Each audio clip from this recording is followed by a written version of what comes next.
Vale, pues oye, buenas tardes. Sé que es después de la hora de comer, bueno, los que hayáis conseguido comer, ¿vale? Pero intentar no echaros la siesta, intentaremos hacerlo un poquito ameno, ¿vale? Gracias por vuestro tiempo, bienvenidos a esta charla de Video Understanding y Publicidad Contextual en la que explicaremos el caso de Mediaset.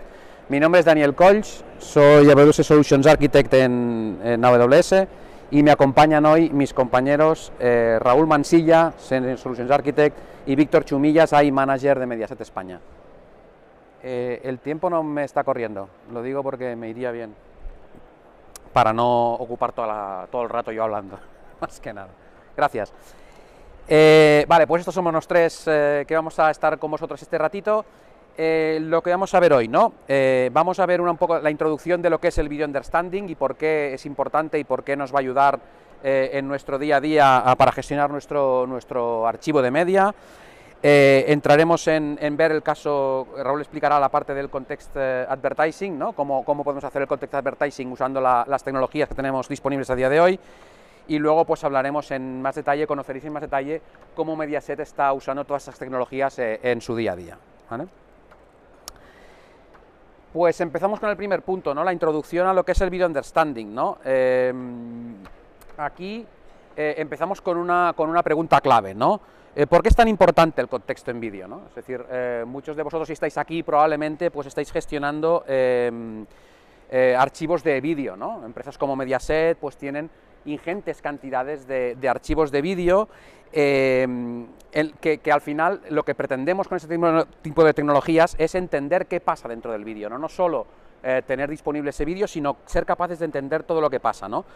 Poder detectar cambios de escena, cambios de tono en las conversaciones, etcétera, ¿no? Para tener en todo momento esto y poder utilizarlo después, ¿no?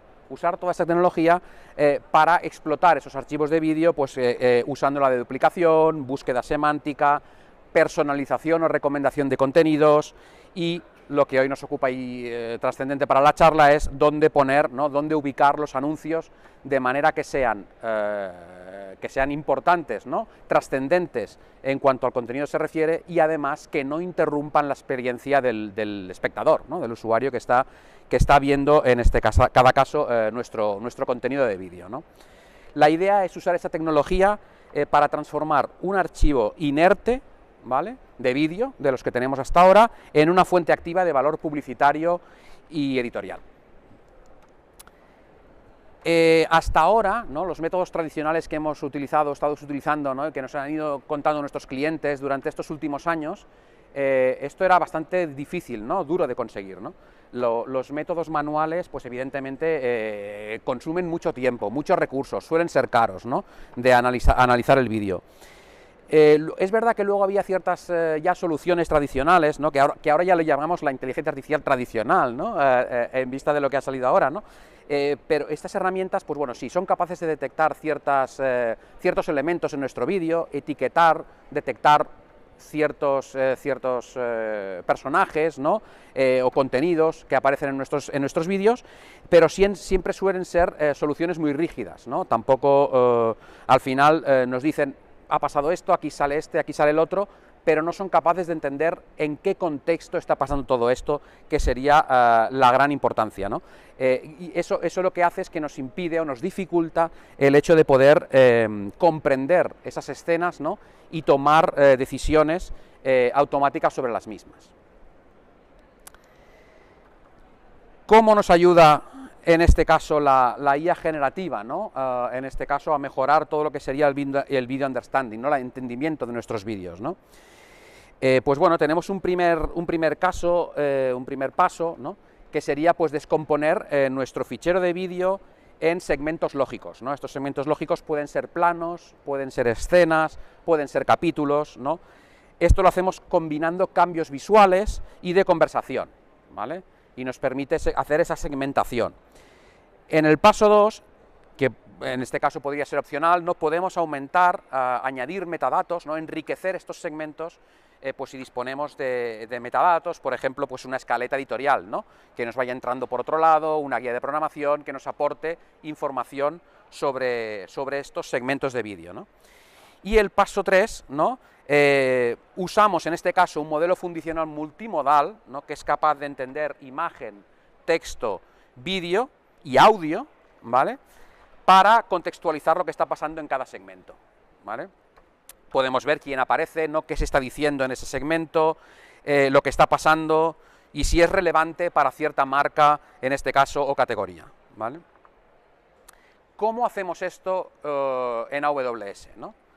Pues bien, tenemos una serie de servicios que os pueden ayudar en estas tareas, ¿no?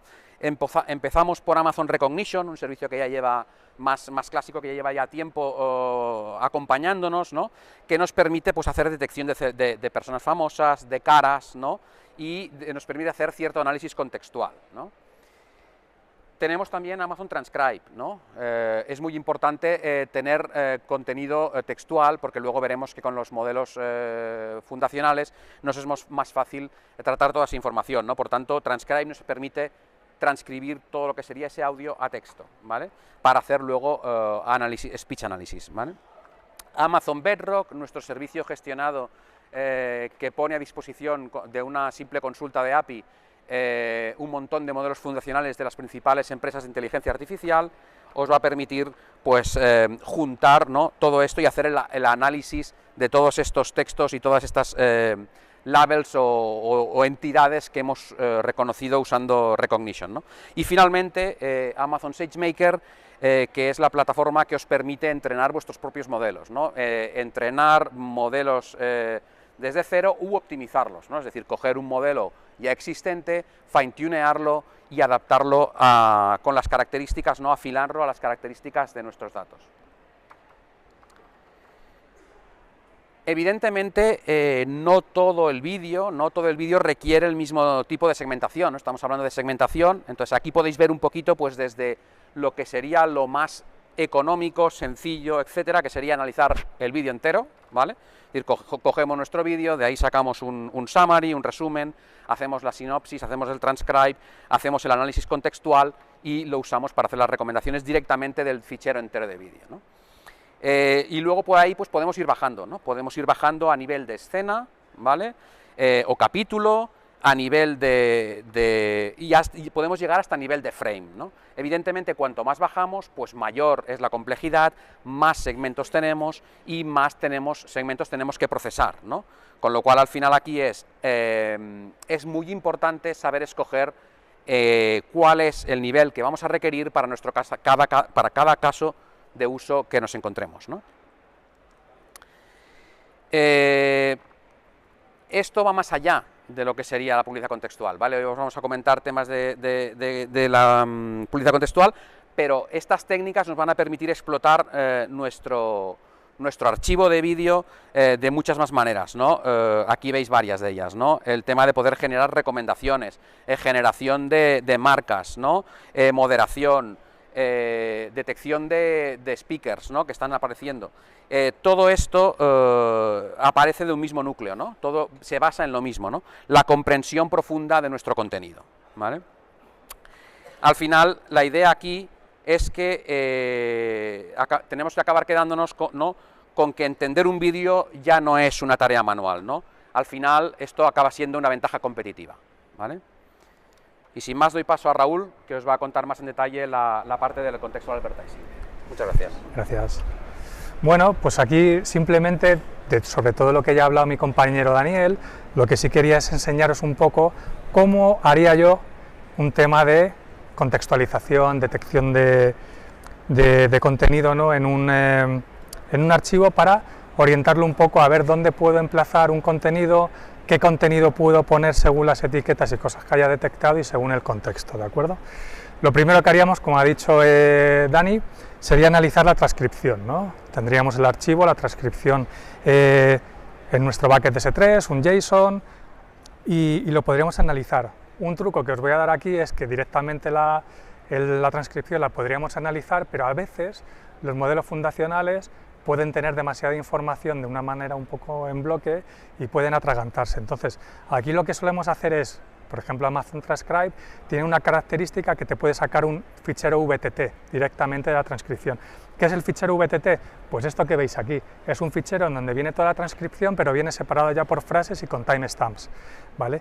Entonces, si nosotros pasamos después a Amazon Bedrock, a un modelo como Claude, Nova, etcétera, que entienda el texto y nos pueda dar un resumen, ¿no? Y ayudar a contextualizarlo, a él le va a ser mucho más fácil con esos timestamps y en esa segmentación que ha hecho ya el fichero VTT de entenderlo todo, y nos puede dar, como veis, a vuestra derecha el tema de los tokens que hemos utilizado, pero sí que nos puede dar bloques en donde ya tienen un inicio y un final y lo que ha pasado en ese bloque, no lo que es la transcripción, sino un resumen de lo que ha ocurrido en ese transcurso, ¿no? en ese time frame en donde vemos un principio y un final. Con eso ya empezamos a tener timestamps, temáticas, topics y demás de una transcripción, que esto ya lo dejamos guardado para después combinarlo con el vídeo, ¿vale? Una vez que hemos terminado con el audio, pasamos al vídeo. ¿Qué vamos a hacer? Lo que ha comentado también anteriormente mi compañero. Vamos a intentar descomponer ese vídeo, dependiendo del caso de uso que tengamos, ¿no? Pero vamos a intentar descomponerlo para poderlo agrupar en unidades un poco más lógicas, ¿no? En este caso veis que la mínima unidad de vídeo, vamos a entender así, es un frame, ¿vale? Después aquí veis que la primera agrupación que hacemos son en shots, en tomas, ¿vale? Pueden ser un grupo de frames que tienen el mismo fondo, que son la misma escena, ¿vale?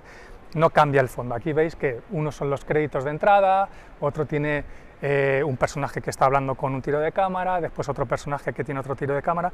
Es un grupo de frames que podemos ajustar porque contextualmente es lo mismo, ¿vale?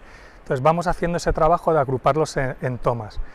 Estas tomas que hemos conseguido, ¿vale? Las vamos a ir pasando a una base de datos, las vamos a vectorizar para después poder almacenarlas y poderlas comparar, ¿vale? Poderlas comparar o hacer incluso búsquedas semánticas si queremos dar esa capacidad. Aquí veis que estamos utilizando un modelo de embeddings, Titan, y después lo estamos aguardando en nuestra base de datos que admite vectores, que es OpenSearch. ¿Qué vamos a utilizar? Para hacer después esta comparación que veis un poquito más abajo, de ver qué dos frames son parecidos contextualmente, no iguales, parecidos contextualmente, vamos a utilizar algoritmos de proximidad, ¿vale? Vamos a utilizar los vecinos más cercanos. A veces me cuesta, perdonar, cambiar de inglés a español en algunas cosas, ¿vale? Vamos a utilizar un algoritmo tipo KNN para poder hacer esta comparación de frames, ¿no? Entonces aquí lo que veis es que estamos buscando con un threshold determinado cuando dos frames contextualmente son bastante parecidos. Estamos buscando, por ejemplo, un 80% por lo menos, ¿no? Aquí vemos que aunque teníamos tomas diferentes, son parecidos porque están dentro de la misma escena. O sea, al final es un diálogo que estamos teniendo con diferente tipo de cámara, pero es el mismo contexto. Entonces los agrupamos en escenas, ¿vale? Ese grupo de frames puede estar agrupados más o menos para poderlos seguir agrupando en unidades un poco mayores y sacar estos contextos, ¿no? Bueno, una vez que hemos hecho este trabajo y hemos estado pasando estos algoritmos para poder buscar la similitud de este tipo de frames, podéis ver que al final estos grupos de frames, grupos de tomas, se convierten en escenas. Podemos tener este tipo de escenas. Ya empezamos a tener una información por bloques un poco más lógicos que nos pueden ayudar a machear lo que teníamos de los timestamps de inicio de la transcripción con los timestamps que podemos conseguir a este nivel de vídeo, ¿vale? Todas estas tomas que teníamos las hemos conseguido agrupar en escenas. Veis que de 5 tomas que teníamos diferentes hemos conseguido 3 escenas, ¿vale? Las hemos agrupado en 3 escenas. Unas escenas tienen más grupos de tomas, otras escenas tienen menos. Y aquí viene un poco la clave, ¿no? de cómo hacer un análisis bueno. Habéis visto que tenemos grupos agrupados por tomas y por escenas, ¿no? Al final aquí, como veis, tenemos agrupadas y hemos hecho una parrilla de imágenes con lo que son los frames más importantes de ese grupo de shots o grupo de escenas, ¿vale? Es muy importante, que después lo veréis como un truquillo, pasarle como contexto ese grupo de escenas y esa parrilla que tú la puedes enumerar para que el modelo la lea de arriba a abajo, de izquierda a derecha o como tú veas que tiene ese sentido, ¿no? Pero es muy importante pasarle todo el grupo de escenas porque va a tener más contexto que si tú le vas pasando secuencialmente un frame, otro frame, una toma, una escena, ¿vale? Aquí le damos más contexto y nos va a ayudar a que la respuesta sea mayor, ¿vale? Entonces, una vez que tenemos todo este grupo de escenas y las estamos ya pasando a llamadas para utilizar, por ejemplo, en este caso con Bedrock, podéis ver que podemos sacar una sumarización, ¿no? Lo que veis aquí a mi derecha, que podemos sacar la sumarización de esta escena. ¿Qué ha pasado en esta escena? Que es el grupo de frames y el grupo de tomas que hemos determinado que son una escena, ¿no?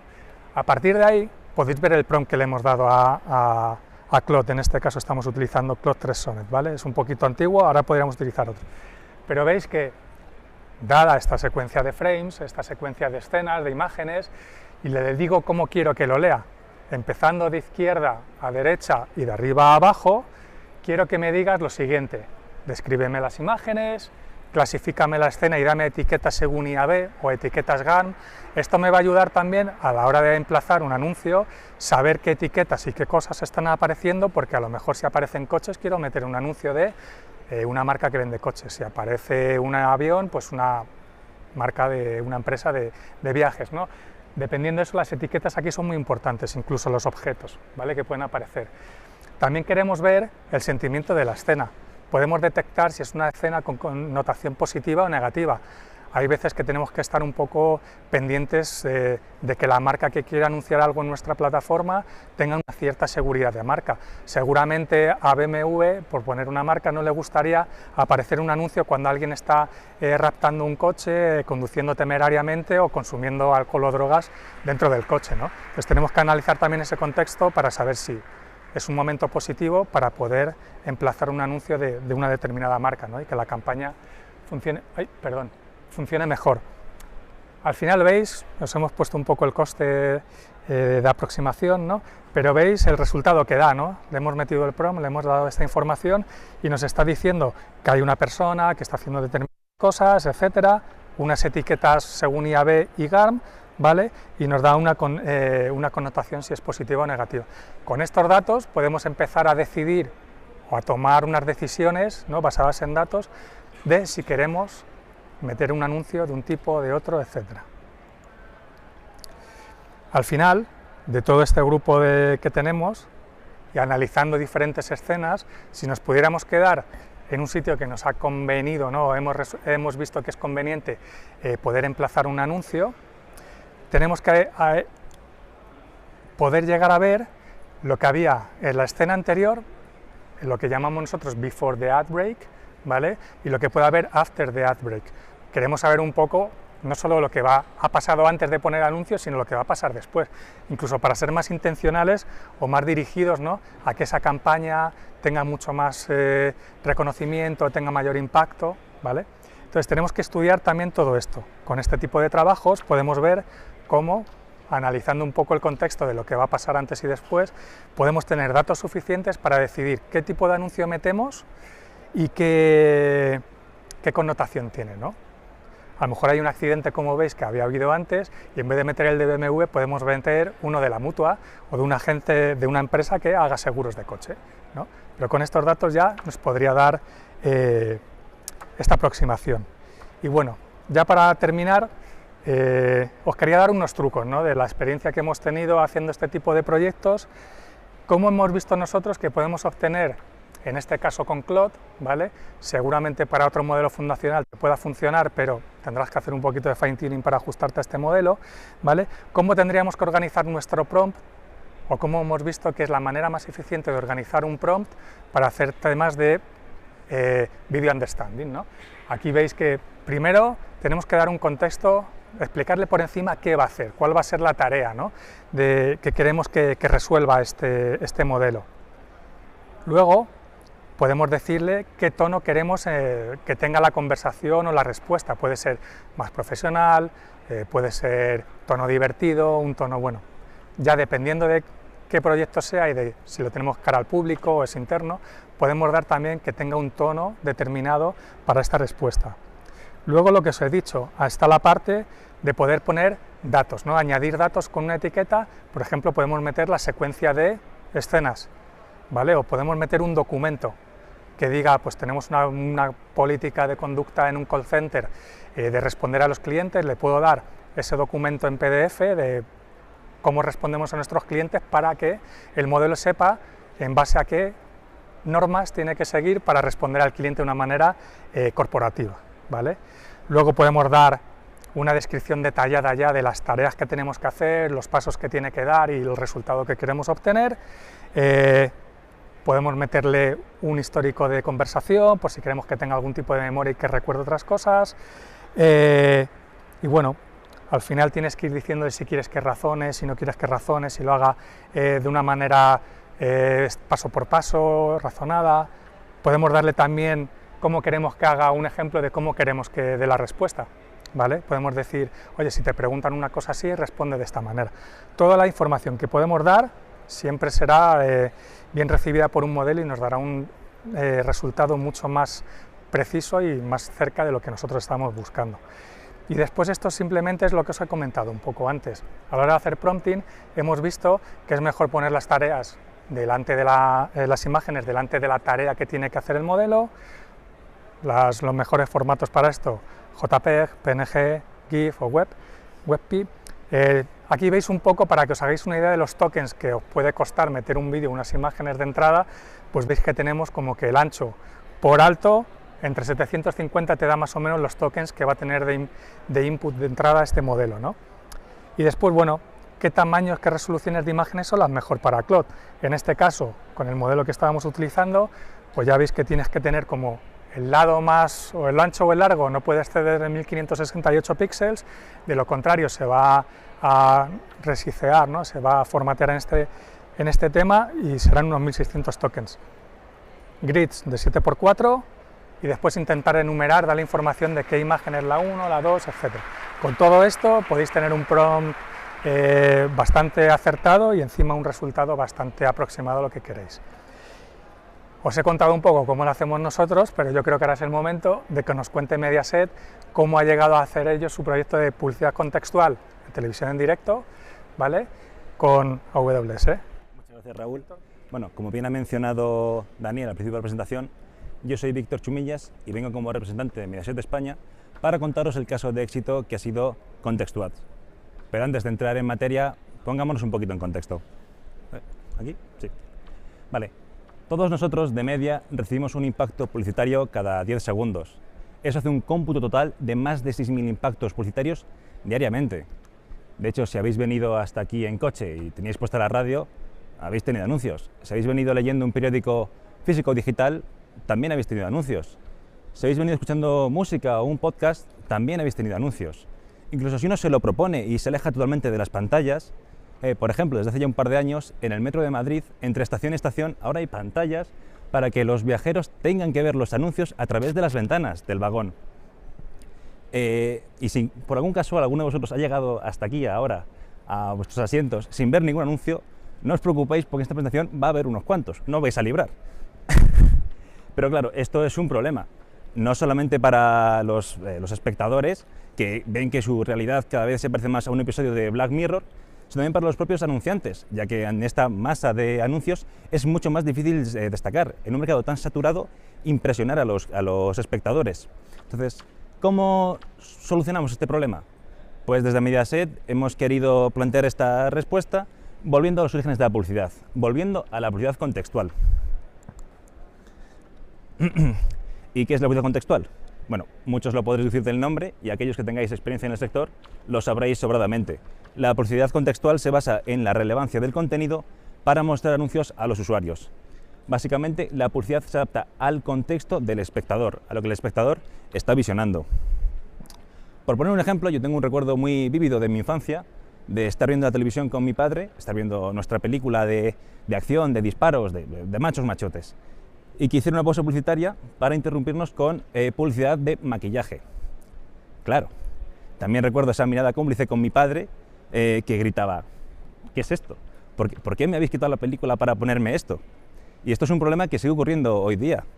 Estamos malgastando el tiempo tanto de los espectadores con anuncios que no les son relevantes, no les impactan en su día a día, tanto el tiempo de los anunciantes que han pagado ese espacio publicitario en la cadena televisiva. ¿Cómo solucionamos este problema? Bueno, pues la solución ya está inventada, es la segmentación contextual. Esta sí os prometo que ya es la última definición, que se me está empezando a poner cara de profesor de matemáticas y no queremos eso. La segmentación contextual es una técnica que permite identificar las ubicaciones más relevantes para un anuncio. Esto se hace en base a las palabras clave y temas de la ubicación. Esto se suele utilizar, o es un estándar, en el mundo digital, en el mundo de las páginas web. De esta forma se crea una conexión temática entre el contenido de la página y el anuncio. Por ejemplo, si quisiéramos anunciar un modelo de coches o un recambio de un vehículo, tiene mucho más sentido hacerlo en ubicaciones como la página web de centímetros cúbicos que igual en la revista digital de Vogue, tiene mucho menos impacto. De la misma forma, si quisiéramos publicitar una marca de maquillaje, un producto de maquillaje, pues no tiene mucho sentido hacerlo en centímetros cúbicos, no va a ser tan relevante como en otras ubicaciones. Pero claro, ¿qué pasa si la ubicación no tiene una temática bien definida o bien marcada como la tienen estas páginas de centímetros cúbicos o Vogue? ¿Qué pasa si es, por ejemplo, un periódico digital? Que al final, dependiendo del día y del articulista, puede cambiar tanto su forma como su contenido. Pues para este tipo de ubicaciones, esta herramienta se basa en modelos de inteligencia artificial que extraen el significado del contenido y buscan esos anuncios más relevantes en base a esa información extraída. Solamente añadir una cosa más, y es que esta técnica de segmentación contextual aplica first party cookies, que a diferencia de las third party, estas mantienen todos los datos del usuario, de las preferencias e información, dentro de la página web y no la comparten con terceros, para evitar ese uso inapropiado de la información. Esto hace que este tipo de herramientas sean idóneas para esta nueva era en la que estamos entrando, cookieless o sin galletas para los hispanohablantes, un nombre terrible donde los haya, pero bueno. Esto que hemos visto es en el contexto en el contexto digital, en el mundo de las páginas web. ¿Cómo está la publicidad contextual en la televisión? Pues lo cierto es que existe. Países como Francia o Estados Unidos han implementado sistemas de publicidad contextual que detectan ese contenido relevante con sus anuncios y emiten el anuncio. Estos países, Estados Unidos y Francia, lo hacen a través de un midroll, así es como presentan la publicidad. En concreto son los canales M6 y su OTT, que OTT, para aquellos que no lo sepáis, es plataforma tipo Netflix, y en Estados Unidos el canal Disney Plus en sus OTTs de Disney Plus y Hulu. Reino Unido también tiene algo muy similar, la única diferencia es que en vez de hacerlo como un midroll, lo hace como un spot durante la pausa publicitaria. Esto lo hacen el Canal 4 y el Canal ITV. Claro, a nosotros desde Mediaset nos gusta estar a la vanguardia. Queríamos entrar en este mercado y queríamos entrar bien, queríamos entrar pisando fuerte. Por eso tuvo que nacer Context2Ads. De esta forma, la publicidad contextual llegó a la televisión conectada, concretamente a la plataforma HbbTV, que es la plataforma para la que está pensada esta herramienta. Esta herramienta presenta una asociación perfecta entre el contenido y el anuncio, ya que realiza esta segmentación contextual que mencionábamos antes con modelos de inteligencia artificial. Pero lo que nos hace realmente únicos es que esta segmentación se hace en tiempo real, lo cual nos da un tremendo potencial para contenidos en directo y nos permite adaptarnos a la inmediatez del contexto. Esto es, adaptarnos a qué tipo de usuario nos está viendo y en qué fechas nos está viendo. Porque si, por ejemplo, nos están visionando en fechas cercanas a Navidad, querremos dar prioridad a unos anuncios sobre otros. También otra diferencia fundamental con respecto a los canales ya mencionados anteriormente es que nosotros no interrumpimos el visionado. Nosotros presentamos el anuncio en forma de L-shape, redimensionando el contenido, permitiendo así a los espectadores visualizar simultáneamente el anuncio con el contenido relacionado, aumentando esa retención en la memoria de los espectadores porque están relacionando el contenido y el anuncio, y reduciendo también esa reticencia natural por haber interrumpido el visionado, porque al final a ninguno nos gusta que nos interrumpan la película para ponernos un anuncio. Otra ventaja de este formato de L-shape es que nos abre la posibilidad de aumentar muchísimo la funcionalidad, porque podemos añadir elementos interactivos como un código QR o un enlace a la tienda oficial de la página para fomentar esa compra impulsiva de los espectadores. En definitiva, esta es la fórmula ganadora que ha dado el producto que es Context2Ads, el éxito. Contexto más inteligencia artificial más tiempo real. Veamos un ejemplo si os parece. Ahora, aquí estaría toda la pool de anunciantes, estos son los L-shapes, y esto es el contenido en tiempo real. Cuando el modelo detecta que hay un objeto en escena que puede ser relacionado con un anuncio, aparece el L-shape. En este caso, joyería Tous, porque la chica del contenido pues está vistiendo un collar. Pero esto es un ejemplo muy simple. Esto solamente muestra la segmentación contextual, la segmentación por el contenido. Como hemos dicho antes, podemos hacer mucho más. Como por ejemplo la segmentación por usuario que mencionábamos. Nosotros en Mediaset tenemos un desarrollo in-house, un desarrollo aparte, de un modelo predictivo que nos permite identificar el perfil socioeconómico de los espectadores. Esto lo hacemos a partir de múltiples parámetros como los programas que suelen ver y a qué hora lo suelen ver. Pero además de esta segmentación por usuarios, vamos a hacer lo que mencionamos, la segmentación por circunstancia, por la fecha en la que estamos. Por ejemplo, si dos dispositivos están viendo el programa de First Dates, uno potencialmente masculino y otro potencialmente femenino, de forma contraintuitiva, al dispositivo potencialmente masculino le recomendará un anuncio de colonias femeninas para incentivar en el espectador, oye, se acerca San Valentín, compraré algo a tu novia, va tocando. Y de la misma forma, pero al contrario, al dispositivo potencialmente femenino le recomendará colonia masculina. Ese regalo que todos los novios adoramos tanto y que para nada tenemos una colección en el baño, ¿verdad? Ninguno. De una de estas me despiden.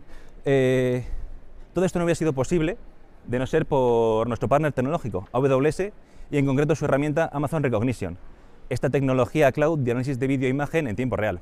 Ya han hablado ya Dani y Raúl un poco sobre ella, pero con su permiso me gustaría entrar un poco más en detalle y contar algunas cosillas más y dar algún ejemplo de cómo funciona.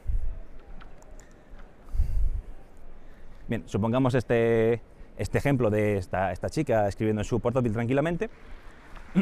Gracias. Amazon Recognition nos permite identificar personas, objetos, acciones, textos y escenas. Y también subtipos dentro de estos tipos. Pues que si la persona es un hombre o una mujer, si el objeto es tipo informático, como el portátil o los cascos inalámbricos, si es de menaje del hogar, como la taza o la lámpara de escritorio, si está relacionado con el mundo de la ofimática o el trabajo, como el ratón y la agenda. Nos da todas estas posibilidades. Y además nos permite identificar sentimientos y atributos en las personas. Esto nos abre una gran puerta de oportunidad, ya que por un lado nos permite dar la posibilidad a nuestros clientes de segmentarse en base al sentimiento que quieran transmitir con sus anuncios. Generalmente serán sentimientos positivos como la alegría o la emoción, pero si un anunciante quisiera hacer un anuncio más peculiar, como suelen ser los de colonias, y quisiera relacionarlo o transmitir con su anuncio la nostalgia o la tristeza, podemos darle esa posibilidad, podemos darle esa oportunidad. También este reconocimiento de sentimientos nos permite añadir una capa extra de seguridad, porque si, como mencionaba Raúl, identificamos un objeto que es candidato a presentar un anuncio, pero detectamos que los actores involucrados en esa escena no tienen sentimientos positivos, quizás no sea el mejor momento para emitir el anuncio. Por ejemplo, si identificamos que una persona está conduciendo, pero está conduciendo enfadada porque está en un atasco, pues no es el momento de poner un anuncio sobre una marca de coches, desde luego. A mí no me darían ganas de conducir en un atasco. Pero bueno, además de estos sentimientos y atributos, también nos permite hacer un reconocimiento facial. Nos permite identificar a personajes conocidos. Y bueno, si el personaje no es muy conocido, también nos permite hacer un reentrenamiento del modelo para identificar a aquellos personajes que más nos interesen a nosotros.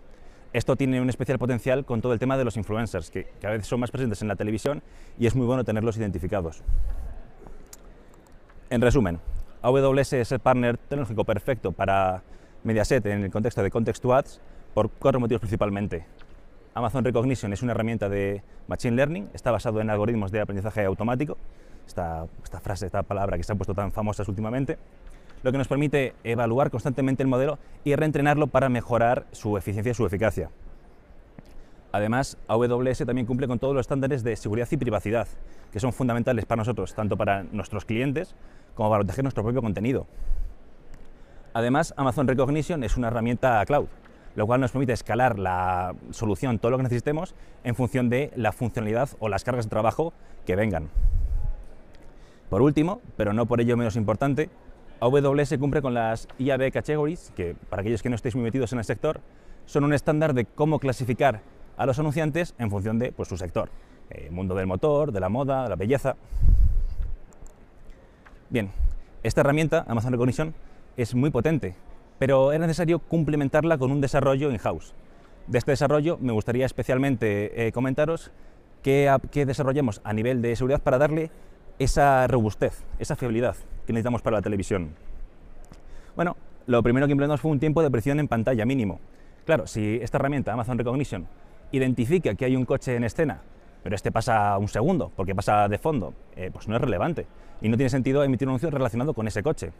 Por ello establecimos un tiempo mínimo de 5 segundos para considerar un objeto relevante. También añadimos un porcentaje de fiabilidad del reconocimiento. Todos estos modelos de Computer Vision, siempre que tienen un resultado de objetos reconocidos, lo dicen con un porcentaje de fiabilidad. ¿Cuánto de seguro está el modelo de que ese objeto es efectivamente el objeto que dice ser? Evidentemente, queremos un resultado muy seguro para ofrecer publicidad relacionada con el contenido, así que lo establecimos en torno al 95%. También un tamaño del objeto en pantalla. Evidentemente, si un objeto está en pantalla 2 minutos, pero está de fondo, no es relevante. Un coche aparcado de fondo en una escena no es un actor principal en la escena, entonces no tiene sentido. Hay que poner unos criterios mínimos de tamaño para considerar el objeto relevante. Y por último, y muy importante, las reglas de exclusión. Esto viene acompañado de lo que comentábamos antes, de los sentimientos y atributos, pero añadiéndole pues, acciones con violencia, armas, sexo, que es lo que comentaba Daniel, porque a nadie le gustaría, bueno, o a lo mejor sí, estar viendo La Sociedad en la nieve y que le aparezca un anuncio de Iberia, vuelos baratos. Pues no es el mejor momento. Todo esto venía con un reto, y era que teníamos que hacer todo este proceso, en tan solo 6 segundos, que es el tiempo que tarda el sistema de emisión en emitir el contenido que se graba en directo a todos los hogares en España. ¿Cómo lo hicimos? Pues dándonos mucha prisa. El sistema de emisión, al mismo tiempo que manda el contenido a las antenas, también lo manda al cloud de AWS. Ahí es donde entra el modelo de Amazon Recognition y obtiene o da como resultado todo ese metadatado, todos esos resultados de qué ha encontrado, con qué porcentaje de fiabilidad lo ha encontrado, dónde lo ha encontrado, y manda esos datos al sistema de contextualización. Ahí se hace el filtrado de seguridad que mencionábamos antes y se eligen los anuncios potenciales para ese contenido. Esos anuncios potenciales se mandan al sistema de señalización, que de ahí pasan al ad server, donde se emiten en los hogares, en los dispositivos de HBTV. Veamos un ejemplo de cómo funciona esta herramienta de Amazon Recognition en tiempo real. Aquí tenemos esta escena de esta chica con un reloj, si no me equivoco, ahora, sí, ahí está. Y esta herramienta reconoce que hay un reloj en pantalla. Espera los 5 segundos mínimos para considerarse relevante y aparece el L-shape relacionado, en este caso, de Clock, una marca de relojes. Pero claro, todo esto es sobre el papel, y sobre el papel todo lo sostiene. Pues tuvimos que hacer un test en First Dates con McDonald's, en un entorno seguro para probar este desarrollo in-house.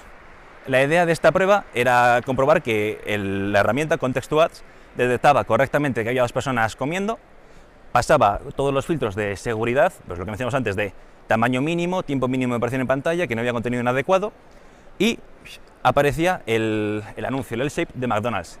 Esto fue un éxito rotundo y funcionó perfectamente.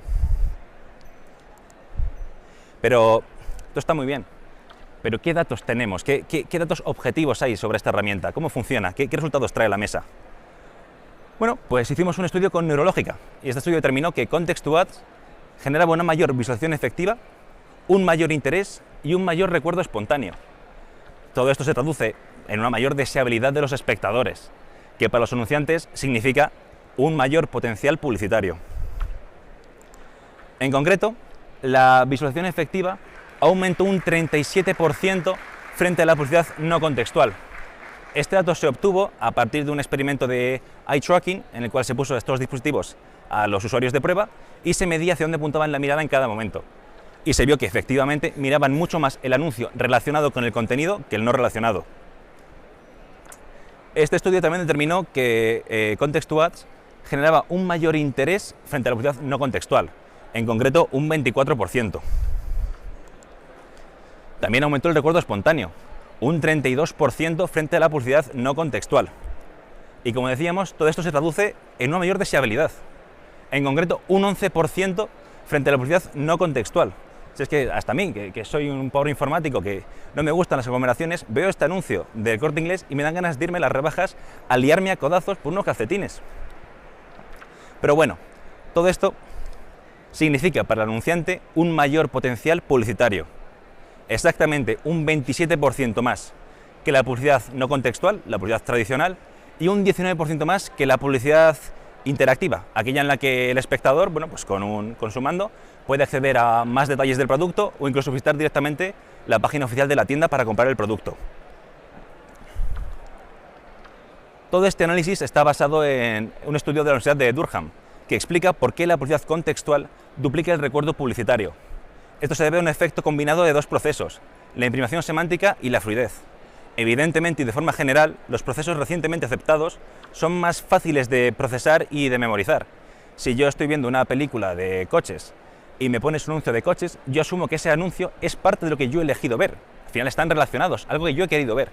Si, como decíamos al principio, yo estoy viendo una película de acción, de machos machotes, y me cortas para poner un anuncio de maquillaje, es mucho más complicado que yo no vea ese anuncio como parte del contenido, sino como una interrupción.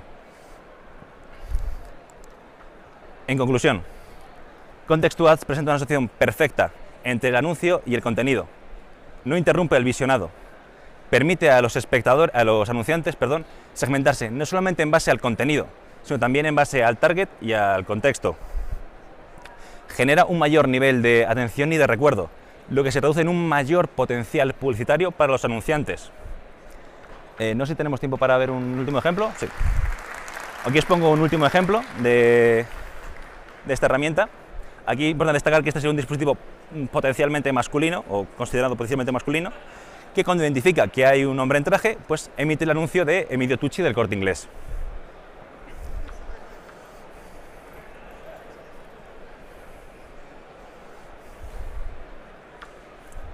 En definitiva, donde otros interrumpen, Context to Ads conecta. La diferencia entre ser visto y ser relevante es Context to Ads.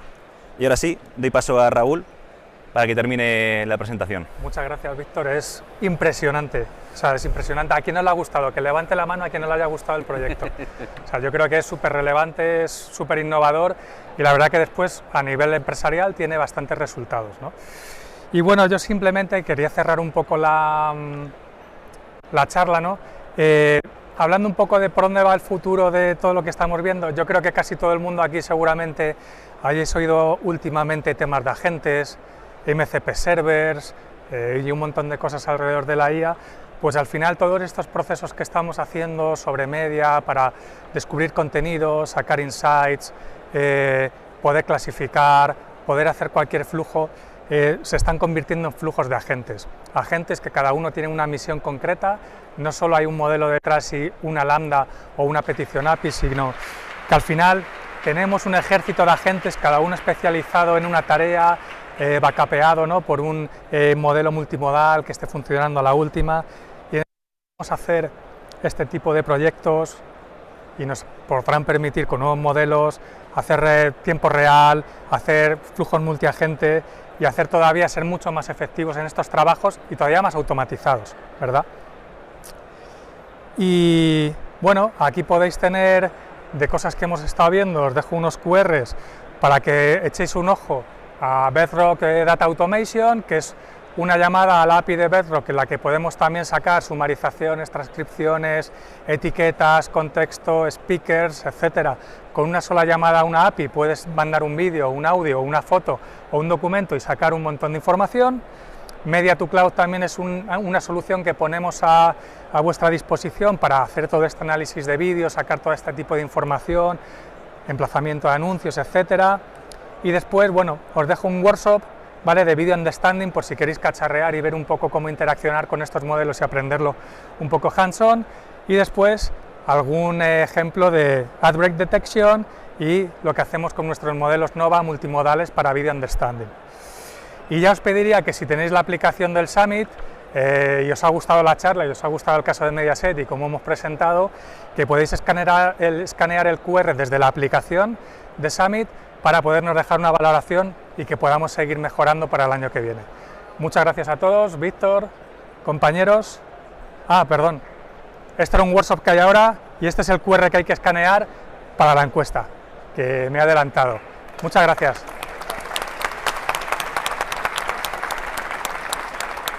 Deja el de la encuesta.